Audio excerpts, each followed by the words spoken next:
హుజురాబాదు ప్రాంతంలో గత నైజాం ప్రభుత్వం నుంచేలే హుజురాబాద్లో కోర్టు ఉండడం జరిగింది.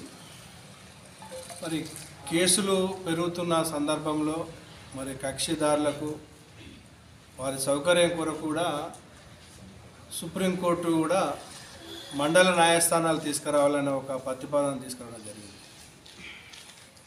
జమ్మికుంటకు సంబంధించిన న్యాయవాదులు అందరూ ఈరోజు జమ్మికుంట వర్తక సంఘంలో సమావేశం ఏర్పరచుకొని జమ్మికుంట మరి ఇల్లంతకుంట వీణవెంక మండలాలకు సంబంధించిన పరిధిలో జమ్మికుంట ఒక court, municipal court, junior civil judge court ఉండాలి అనే ప్రతిపాదన తీసుకొచ్చడానికి ఈరోజు సమావేశం నిర్వహించుకోవడం జరిగింది. గతంలో కూడా హుజురాబాద్లో ఉన్న సెకండ్ అడిషనల్ కోర్టు కూడా జమ్మికుంట ఉద్దేశించే ఆ కోర్టు ఆ రోజులో శాంక్షన్ ఇవ్వడం జరిగింది.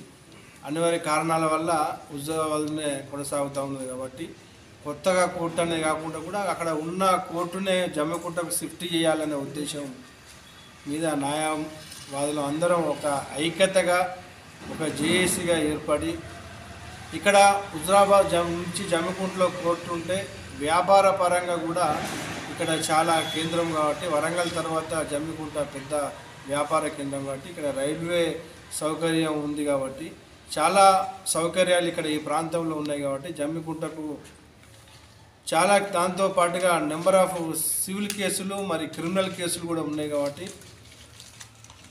ఇక్కడ ఈ ప్రాంతంలో ఉన్న కక్షిదారులకు కానీ న్యాయవాదులకు కానీ అందరికీ సౌకర్యంగా ఉంటుందనే ఉద్దేశంతో ఇక్కడ హుజురాబాద్ నుంచి వెళ్ళి జమ్మికుంటకు సెకండ్ అడిషనల్ కోర్టు షిఫ్ట్ చేస్తూ ఇక్కడ జమ్మికుంట ప్రాంతంలో ఒక కోర్టు నెలకొల్పాలనే ఒక ఉద్దేశంలో ఈరోజు సమావేశం జరగడం జరిగింది. అందరం యునానిమస్గా జమ్మికుంటలో కోర్టు తీసుకురావాలని నిర్ణయించుకోవడం జరిగింది. దానిలో భాగంగా మా జమ్మికుంట ప్రాంతానికి చెందిన సీనియర్ న్యాయవాది శేషాల సారంగపాణి గారు అకాల మృతి కూడా మాకు తీరని లోటు. చాలా మేధావి సీనియరు న్యాయవాది.